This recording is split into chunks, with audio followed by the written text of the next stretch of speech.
मुर्शिद मुवाहिदीन वली इब्ने वली कादियानियत के लिए नंगी तलवार हजरत मौलाना साईं अब्दुल मुजीब कुरैशी साहब बेर शरीफ वालों से गुजारिश करूंगा कि हजरत हम सब के दिलों को गरमाएं, हमारे ईमान को जिला बख्शें। अल्हम्दुलिल्लाह हजरत पूरे देश के अंदर, पूरे पाकिस्तान के अंदर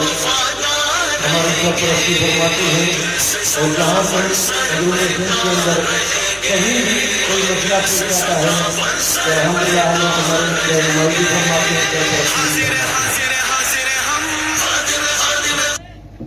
भाई एक मिनट कैमरा और मोबाइल किसी कोई ना कोई तस्वीर ना वीडियो की इजाजत तक नहीं, ये मैं के साथ साथी बैठे बंद करें। वीडियो और तस्वीर की किसी को इजाजत नहीं है। जज़ाकल्लाह।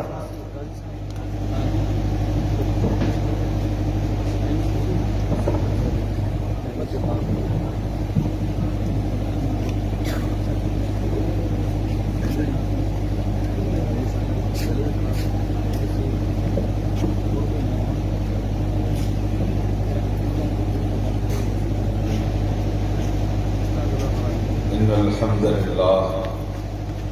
नहमदुहु व नस्तईनुहु व नस्तगफिरुहु व नु'मिनु बिही व नतवक्कलु अलैहि व नऊज़ु बिल्लाहि मिन शुरूरि अनफुसिना व मिन सय्यिआति अअमालिना मन यहदिहिल्लाहु फला मुदिल्ल लहु व मन युद्लिल फला हादिय लहु व नशहदु अन ला इलाहा इल्लल्लाहु वहदहु ला शरीका लहु ونشهد أن سيدنا محمدا عبده ورسوله الذي لا نبي بعده أما بعد فأعوذ بالله من الشيطان الرجيم بسم الله الرحمن الرحيم ما كان محمد أبا أحد من رجالكم ولكن رسول الله وخاتم النبيين وقال النبي صلى الله عليه وسلم أنا خاتم النبيين لا نبي بعدي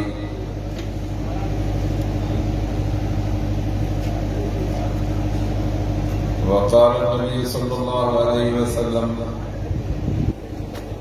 سيأتي من بعدي 30 كذابون دجالون كلهم يدعي النبوة ألا إنه لا نبي بعدي أو كما قال. وأمر الله سبحانه وتعالى في كتابه فقال إن الله وملائكته يصلون على النبي يا أيها الذين آمنوا صلوا عليه وسلموا تسليما. सब सलात शरीफ पढ़ो बाबा एहतमाम सां। اللهم صل على محمد وعلى آل محمد كما صليت على إبراهيم وعلى آل إبراهيم إنك حميد مجيد.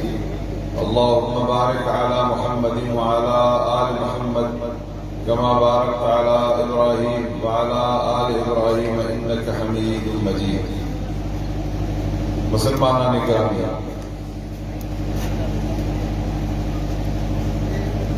ये हिकिड़ी हक़ीक़त आहे त दुनिया जे हिन जहान में असांजो वजूद ऐं असां जेके हे आहियूं हर हिकु माण्हू पंहिंजे सीने ते हथ रखी ॾिसंदो त इंसान आहे अल्लाह ताला जे नेमतुनि सां नवाज़ियल आहे। पंहिंजे पेर खां वठी मथे ताईं अल्लाह सुब्हानो व तआला जा एहसान ऐं महिरबानी हुन सां थियल आहिनि। अल्लाह पंहिंजे कुदरत जो शाहकार हिन खे बणायो आहे जो माउ जे पेट में हिकिड़े पाणी जे कतरे ते अल्लाह ताला हीअ इंसान जी सूरत चिठी आहे ऐं रब सुब्हानो व तआला इन अम्मा जे पेट में तस्वीर छिकण खे पंहिंजो ज़ाती ख़ास अमल बयान फरमायो आहे। फरमाई त हुवल्लज़ी युसव्विरुकुम फिल अरहाम कैफ़ यशा इहो अल्लाह जो तव्हां जूं शिकिलियूं तव्हांजे अम्मा जे पेट में पंहिंजे मर्ज़ी सां ठाही। इतां समझणो पवंदो असां रब सुभाणे व तआला जी ख़ासि मख़लूक़ आहियूं। इहो अल्लाह ताला जो एहसान आहे असांखे। रब ताला जे एहसान खे जेकॾहिं ॻणणु शुरू कंदासीं त ॻणे खुटाए कोन सघंदासीं। अलबत्ता अल्लाह ताला जी नेमतुनि खे ॻणण ऐं उन जे शुक्रिया अदा करण जी कोशिश इंसान जो कमु आहे। वजूद खां पोइ वॾी दौलत अल्लाह सुब्हानहु व तआला असांखे ईमान जी अता कई। जो रब ताला जेकॾहिं हे वजूद इंसान जो पैदा न करे हा, को हैवान करे हा, त अल्लाह को पुछण वारो कोई न हुयो। ठिकर भितर ठाहे हा त अल्लाह को केरु न पुछे। पर जेकॾहिं इंसान कई त वरी इंसाननि मां जेके काफ़रनि जे मुल्क ऐं लॾे में पैदा करे हा, तॾहिं बि मर्ज़ी जो मालिक हुयो। पर असांखे हिन लाइक़ बणाई जो असां सभु चई था सघूं ला इलाहा इल्लल्लाह मुहम्मदुर रसूलुल्लाह सल्लल्लाहु अलैहि वसल्लम। हे अल्लाह जो एहसान आहे। हिक हिक एहसान खे दुनिया जी ताराज़ीअ में सभु सोन, सभु चांदी, सभु हीरा, सभु जवाहिर मिली जेकॾहिं तोड़ींदो त तव्हां सां अल्लाह जी महिरबानी इन खां घणी थियल आहे। इन ते असां पंहिंजे रब जो शुक्र अदा कयूं। ऐं वरी अल्लाह वाला ला शरीक लहू जे चाहे हा त असांखे नूह अलैहिस्सलाम जी उम्मत में उमाणे छॾे हा, चाहे हा त अल्लाह ताला इब्राहिम अलैहिस्सलाम जी उम्मत में उमाणे हा, मूसा अलैहिस्सलाम जी उम्मत में उमाणे हा, हज़रत अय्यूब, हज़रत यूनुस, हज़रत सालेह अलैहिस्सलाम जी उम्मत में उमाणे छॾे हा, को पुछण वारो कोन हुयुसि। हज़रत ईसा अलैहिस्सलाम जी उम्मत में उमाणे हा, तॾहिं पुछण वारो न हुयो। हे अल्लाह जो एहसाननि मथां एहसान आहे जो असांखे ख़ातमुन नबीयीन मुहम्मदुर रसूलुल्लाह सल्लल्लाहु अलैहि वसल्लम जी उम्मत में कयो। मां कयां इहे उहे एहसान आहिनि जो उन हिक हिक नेमत जे मथां दुनिया कहिड़ी दफ़ा क़ुर्बान कजे, अञा बि अल्लाह जी नेमत वॾी आहे। अज़ीज़ो, इन रब तआला जे नेमतुनि जे शुक्र जी तक़ाज़ा इहा आहे जो असां सभु मुसलमान पंहिंजो सिर हर वक़्तु अल्लाह ताला जे आलो सजदे में रखे वेठा हुजूं, कॾहिं सिर मथे न कयूं, तॾहिं बि अल्लाह ताला जे इन एहसान जे हिकिड़े बदिले खे विलाइण जोगा न थींदासीं। पर रब सुब्हानहु व तआला असांखे एहसान जा वॾा दरवाज़ा खोले ॾिना जो रब सुब्हानहु व तआला असांखे जॾहिं नबी मुहम्मदुर रसूलुल्लाह सल्लल्लाहु अलैहि वसल्लम जी इनायत असांजे मथां फरमाई त लक़द मन्नल्लाहु अलल मुमिनीना इज़ बअस फ़ीहिम रसूला। अल्लाह सुब्हानहु व तआला एहसान करे छॾियो मोमिननि ते जॾहिं हुननि में तमामु वॾो रसूल मोकिलियो। अहिड़ो अज़मत वारो रसूल जंहिंजी अज़मत ज़मीन ऐं आसमाननि खां मथे आहे। अहिड़ो अज़मत वारो रसूल जंहिंजी अज़मत काइनात में नथी मापे। अल्लाह ताला उन जे अज़मत जे लाइ उनखे अर्श ते चाढ़े ला मकान ते मथे बीहारियो। पोइ फरमाए त मुंहिंजा हबीब तुंहिंजी अज़मत एतिरी मथे आहे। अल्लाह सुब्हानहु व तआला रसूल सल्लल्लाहु अलैहि वसल्लम जन खे अहिड़ो अज़ीम शान रसूल बणायो ऐं अहिड़ी अज़मत वारे रसूल खे अल्लाह ताला ख़ातमुन नबीयीन बणायो जो सभिनी नबीअनि खां आख़िर में अल्लाह ताला मुहम्मदुर रसूलुल्लाह सल्लल्लाहु अलैहि वसल्लम खे आंदो जीअं नबी सोहणे सल्लल्लाहु अलैहि वसल्लम जन जे ॻाल्हि जे मथां कहिड़ी ॻाल्हि न थिए। नबी सल्लल्लाहु अलैहि वसल्लम जन जे किताब जे मथां कंहिंजो किताब न थिए। हुज़ूर सल्लल्लाहु अलैहि वसल्लम जन जे दीन जे मथां ॿिए कंहिंजो दीन न थिए। हुज़ूर सल्लल्लाहु अलैहि वसल्लम जन जे उम्मत जे पोयां ॿी कंहिंजी उम्मत न थिए। छो त सभिनी खां घणी ऐं आख़िरी उम्मत मुहम्मदुर रसूलुल्लाह सल्लल्लाहु अलैहि वसल्लम जन जी आहे। नबी अकबर सल्लल्लाहु अलैहि वसल्लम जन खे अल्लाह ताला लाॻीतो इन्हनि इनामात सां नवाज़ियो आहे ऐं इहे इनाम अल्लाह सुब्हानहु व तआला असांखे अता कया आहिनि। तंहिंजे करे असां पंहिंजे रब जो हर वक़्तु शुक्र अदा कंदासीं। अज़ीज़ान गिरामी, इन्हनि शुक्रनि मां अल्लाह ताला जो हिकिड़ो शुक्र जेको आम मुस्लमान मर्द खे ऐं मुस्लमान औरत खे हर वक़्तु सभिनी खे हिकु जहिड़ो अदा करणो आहे, इहो आहे अल्लाह ताला जे तौहीद जे नारे हणण खां पोइ, कलमे ईमान पढ़ण खां पोइ पहिरियों अल्लाह ताला जो वॾो शुक्रिया अथव 5 वक़्त निमाज़ पढ़ण। त निमाज़ 5 वक़्त माण्हू संभाले पढ़े ऐं फरमाई तवामुर अहलक बिस्सलात वस्तबिर अलैहा मर्द तूं बि निमाज़ संभाले वठ पंहिंजे घर वारनि खे बि निमाज़ जो हुकुम कर वस्तबिर अलैहा ऐं इन खे सब्र करे बीहजांइ जो कॾहिं सर्दीअ में कॾहिं गर्मीअ में कॾहिं हालात में कॾहिं ज़रूरतुनि में कॾहिं मजबूरियुनि में कॾहिं वक़्त जे तंगीअ में कॾहिं कंहिं वॾनि माण्हुनि जे प्रोटोकॉल प्रोग्रामनि ऐं एतमामनि में ख़बरदार मतां कॾहिं अलाह जो सजदो विञाई जंहिं निमाज़ जी हिफ़ाज़त कई सभु कम संभालींदो ऐं जंहिं निमाज़ विञाई त उहो पंहिंजी हड़ विञाई अल्लाह सुब्हानहु व तआला फरमायो त निमाज़ मोमिननि जे मथां वक़्त मुक़रर ते फ़र्ज़ थियल आहे ऐं इहा निमाज़ अल्लाह ताला नबी सल्लल्लाहु अलैहि वसल्लम जन खे मेराज ते इनायत फरमाई त मुंहिंजा हबीब तुंहिंजी मुलाक़ात मूंसां अर्श ते मेराज जे शकिल में थी आहे पर जीअं त तुंहिंजी उम्मत तुंहिंजो कलमो थी पढ़े तोखे पंहिंजो नबी आख़िर ज़मान ख़ातमुन नबीन थी वञे तुंहिंजी ताबेदारी जो उहे संदरो था वधनि त असां इन नबी सोणे सल्लल्लाहु अलैहि वसल्लम जी ताबेदारी में कंदासीं इन जी इज़त पे कंदासीं इन सां मोहब्बत पे कंदासीं ऐं असां इन रसूल सल्लल्लाहु अलैहि वसल्लम जो हर चयो तो मञीदासीं जॾहिं एतिरी इज़त तुंहिंजी उहे कंदा अल्लाह ताला तो फरमाए त इन्हनि उम्मतनि खे जेके तोसां अहिड़ो तालुक़ रखंदा इहे बि मुंहिंजा प्यारा उम्मती आहिनि तंहिंजे करे तोसां अर्श ते मुलाक़ात आहे ऐं इन जो नालो मेराज आहे फरमाए त तुंहिंजी उम्मत जे लाइ बि मां मेराज जी सूखड़ी थो ॾियां ज़मीन ते उहे अर्श ते कोन ईंदा पर मां उन्हनि जे लाइ फर्श ते मेराज गाह थो बणायां फरमाया त अस्सलातु मेराजुल मोमिनीन जॾहिं मोमिन ज़मीन ते निमाज़ पढ़ंदा त इहो अल्लाह ताला सां मेराज वारी मुलाक़ात जे बराबरि आहे जो त मेराज में अल्लाह ताला हुज़ूर सल्लल्लाहु अलैहि वसल्लम जन सां रूबरू हुया ऐं हुज़ूर साईं सल्लल्लाहु अलैहि वसल्लम जन फरमायो त बानो जॾहिं तहारत ऐं पाकाई करे हथ ॿधी निमाज़ में थो बीहे त अल्लाह सुब्हानहु व तआला जी रहमत बिल्कुलु उन जे साम्हूं थी एॾी वॾी महिरबानी ऐं एहसान अल्लाह ताला असांजे मथां नबी सोणे सल्लल्लाहु अलैहि वसल्लम जन जे सदके कयो आहे अल्लाह ताला शायदि असांखे इन सन सुञाणण जी तौफ़ीक़ अता फरमाए ऐं रब सुब्हानहु व तआला पंहिंजो प्रोग्राम पुॼाणी ऐं इख़्तिताम ते नबी सल्लल्लाहु अलैहि वसल्लम जन जे प्रोग्राम ते रखियो फरमायो त मुंहिंजो नबी ऐं क़यामत हीअं अथव पाण सल्लल्लाहु अलैहि वसल्लम फरमायो बुइस्तु अना वस्साअतु कहातैन मां ऐं क़यामत हीअं आया आहिनि हीअ अशहद आंगुर हीअ विची आंगुर अबा हिन ॿिनि आंगुरनि जे विच में टी आंगुर कान्हे जेकॾहिं थींदी त उनखे ज़ाहिद चइबी वाधारी चइबी माण्हू खे ॾुखियो कंदी पोइ डॉक्टर वटि वञी इन आंगुर खे कटराए अचिबो फरमाए त मूंखां पोइ क़यामत ताईं ॿियो को नबी नाहे जेकॾहिं को अहिड़े क़िस्म जी दावा कंदो त मां नबी आहियां फरमाए त इन किनी आंगुर खे वढे छॾिबो जीअं असवद अनसीअ खे वढरायो जीअं मुस्लिम में कज़ाब खे वढरायो ऐं इन खां पोइ ॿिया बि केतिरा मलाउन ऐं मलाउ समय वढजंदा आया ऐं पोइ जेकॾहिं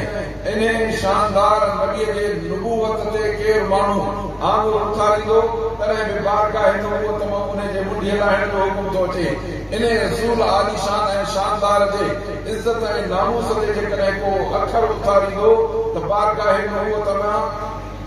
काब बिन अशरफ जे लाइ अबू राफिया जे लाइ खालिदुल हुज़री जे लाइ बारगाह नबूवत में हुकुम थो अचे काब बिन अशरफ खे उन जे दरवाज़े वटि मोहम्मद बिन मसलमा मुंडी लाहे आयो ऐं अबू राफिया खे हज़रत अब्दुल्लाह सहाबी उते वञी धकवाणी पंहिंजे घर में कोट में विच में मारे आयो खालिदुल हुज़री खे हज़रत उमैर वञी मके मुकरम में मुंडी खणी अचे बुछड़ी मुंडी हुज़ूर सल्लल्लाहु अलैहि वसल्लम जे आलोच ते माण्हू अजीब अजीब ॻाल्हियूं था कनि त इस्लाम जे नामूस ऐं इज़त जे लाइ हुज़ूर सल्लल्लाहु अलैहि वसल्लम जे नामूस ऐं इज़त ऐं एहतराम में जेकॾहिं को कसुर कोदो ॻाल्हाए त इन माण्हूअ खे जेकॾहिं का सज़ा थी अचे त उहा इंसानियत जी ख़िलाफ़ वर्ज़ी आहे इन्हनि माण्हुनि खे सम्झणु खपे त इहा बदबख्ती छॾे जेको मोहसिन इंसानियत आहे जंहिं इंसानियत जे झंडे खे आला मक़ाम ते पहुचायो आहे इन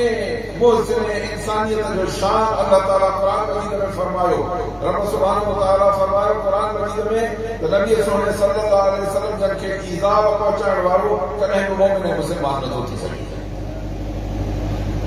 रब ताला उन्हनि खे दुनिया में बि लानत कई आहे त आख़िरत में उन्हनि जे मथां लानत थी आहे तंहिंजे करे अज़ीज़ो हुजूर अकबर सल्लल्लाहु अलैहि वसल्लम जी ज़ात गिरामी अहिड़ी आहे जो उन्हनि सां दुनिया जे जहान में आम इंसान त भेटण दूर जी ॻाल्हि आहे, छो त इंसानियत खां भला उन्हनि जा नबी आहिनि ऐं नबियनि जे जमात जा सरदार मोहम्मद रसूलुल्लाह सल्लल्लाहु अलैहि वसल्लम। ईअं सम्झो त पूरी काइनात जा सरदार, पोइ हिकिड़ो माण्हू काइनात जे सरदार जी गुस्ताखी करे त पोइ उनखे छॾे त छॾे ॾे या इनखे धकु त हणो त इंसानियत ख़िलाफ़ वर्जी आहे, बल्कि ऐं इहा इंसानियत जी बेहुरमती आहे जो मुहसिन इंसानियत जे ख़िलाफ़ के माण्हू ॻाल्हाए बकवास करे ऐं जीअं गंद वणे तीअं ॻाल्हाए ऐं माण्हू हुनखे रिआयत छॾे थी छा आहे इंसानियत आहे, बल्कि इनखे जेको सलामत छॾे थो ॾे उहो पूरी इंसानियत ज़ात जो दुश्मन आहे। अल्लाह असांखे पंहिंजे नबी पाक सोने सल्लल्लाहु अलैहि वसल्लम जे नाम सां इज़त जे अदब एहतराम करण जी तौफ़ीक़ अता फरमाए। रब सुब्हानहु व तआला असांखे फरमायो आहे इहे काफ़िर जेके तव्हांखे ईज़ाइन तव्हांजे नबी सोने सल्लल्लाहु अलैहि वसल्लम खे ईज़ाइन, हुज़ूर सल्लल्लाहु अलैहि वसल्लम जो हुकुम ॿुधो। हाणे का बिन अशरफ पंहिंजे घर में वेठो आहे, उते शेर शायरी थो कराए, मुशायरा थो कराए, दीन इस्लाम ऐं हुज़ूर सल्लल्लाहु अलैहि वसल्लम जे मथां टोक तनक़ीद थो कराए। नबी पाक सल्लल्लाहु अलैहि वसल्लम ने था फरमाया मलिक बिन अशरफ फइन्नहु अल्लाह व रसूलह, आहे को का बिन अशरफ जो कम लाहे थे इन अल्लाह खे भी ईज़ायो आहे त अल्लाह जे रसूल खे भी ईज़ायो आहे। अज़ीज़ो, हुज़ूर सल्लल्लाहु अलैहि वसल्लम ने पंहिंजी जान जे लाइ पंहिंजी ज़ात जे लाइ कॾहिं कंहिंखो पलव न वठंदा हुया। हिकिड़े बदरीअ हुज़ूर सल्लल्लाहु अलैहि वसल्लम जी चादर मुबारक खे छिक ॾिनी जेका हुज़ूर सल्लल्लाहु अलैहि वसल्लम जे गर्दन मुबारक ते रगड़ आई ऐं उन ते ॻाढ़ो निशान ठही पियो। हुज़ूर सल्लल्लाहु अलैहि वसल्लम ते कावड़िया कोन ऐं जॾहिं उनखे ॾिठो त उन खां पुछियो त छा आहे, चईं मूंखे माल जो जेको तव्हां विरायो था ख़ैरात घुरण आयो हो, पर जाहिराने तरीक़े सां उन जे लाइ मुंहुं में कोड़ो ऐं कोसो न कयो। ॿियो हिकिड़ो यहूदी आहे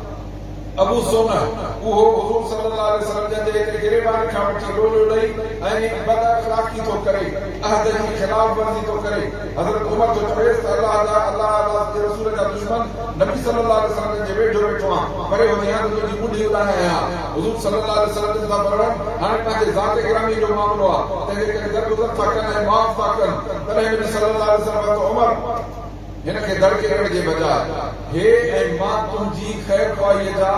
मोहताज आहियूं, फरमायूं त हिनखे सेखार त सही नमूने सां मुतालबो करे ऐं मूंखे सिफ़ारिश कर त मां सही अदायगी कयां। हुज़ूर सल्लल्लाहु अलैहि वसल्लम जा इंसानियत जा एॾा क़दुर रखण वारा आहिनि, पर एॾे क़दुर इंसानियत जे क़दुरदारनि खे जेकॾहिं को पुछड़नि लफ़्ज़नि सां यादि कंदो त बारगाह नबूवत मां अहिड़े का बिन अशरफ जे मुंडी लाहिण जो हुकुम आयो आहे।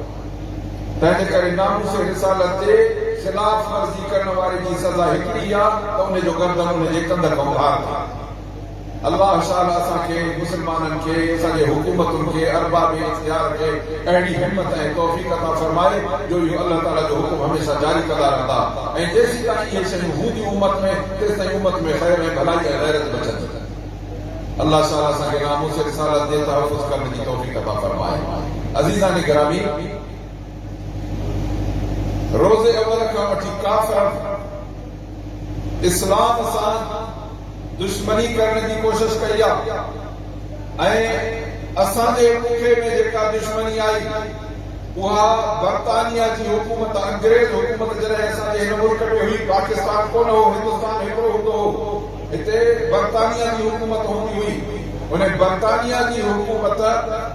मुसलमाननि मां ॾिठो त मुसलमान त असांखे बर्दाश्त नथा कनि, पर मुसलमाननि हिंदुनि खे बि पाण सां मिलाए ऐं हिन अंग्रेज़ मलऊन यहूदी नसारे खे हितां तरे कढण जी मुहिम शुरू कई आहे। पोइ उहे वेंदे वेंदे यहूदी वॾा पॉलिसी बाज़ हूंदा आहिनि, इहा हिकिड़ी पॉलिसी छॾे विया त मुसलमाननि खे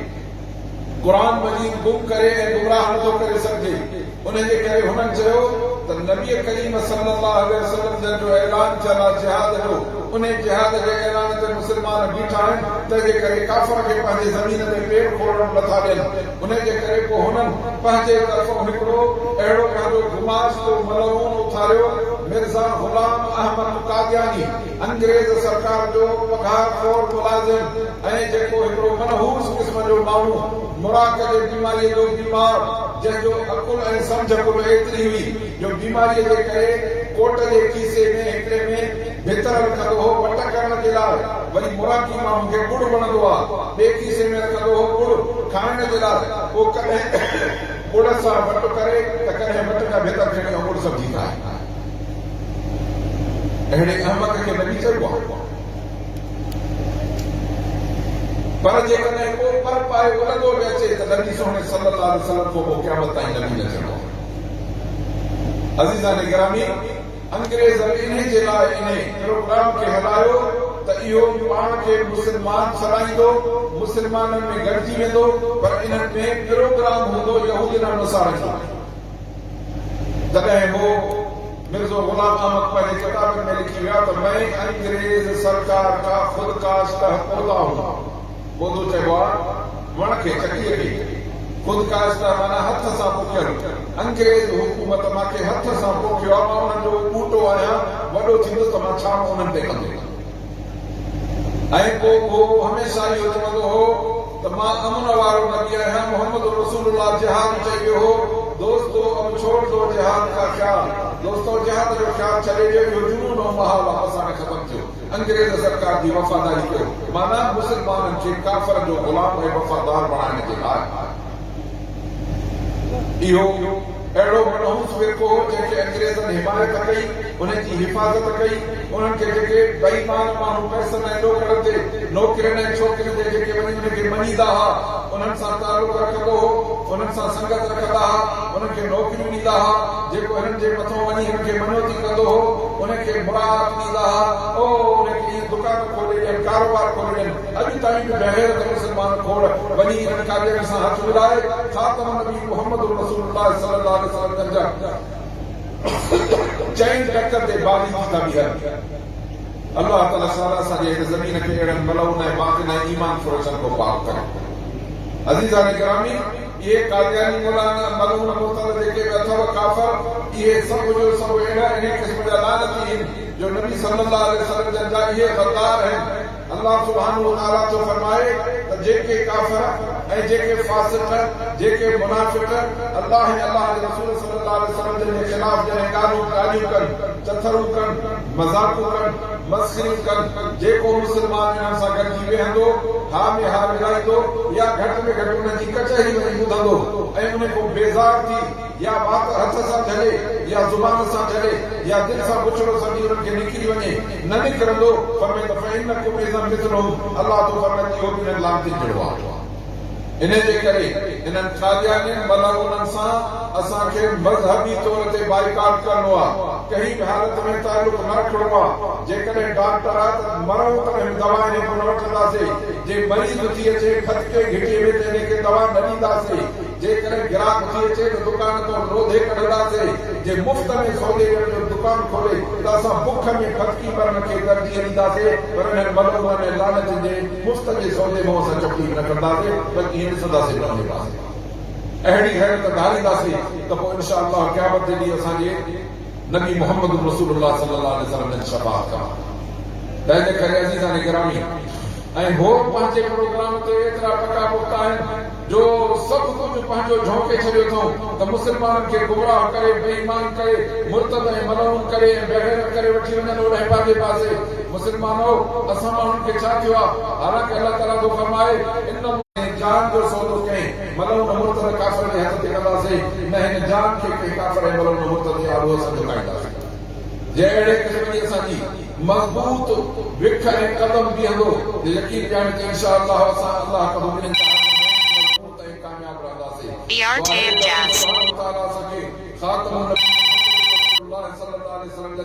सचो वफ़ादार बणाए अल्लाह ताला असांखे नबी सोने सल्लल्लाहु अलैहि वसल्लम जा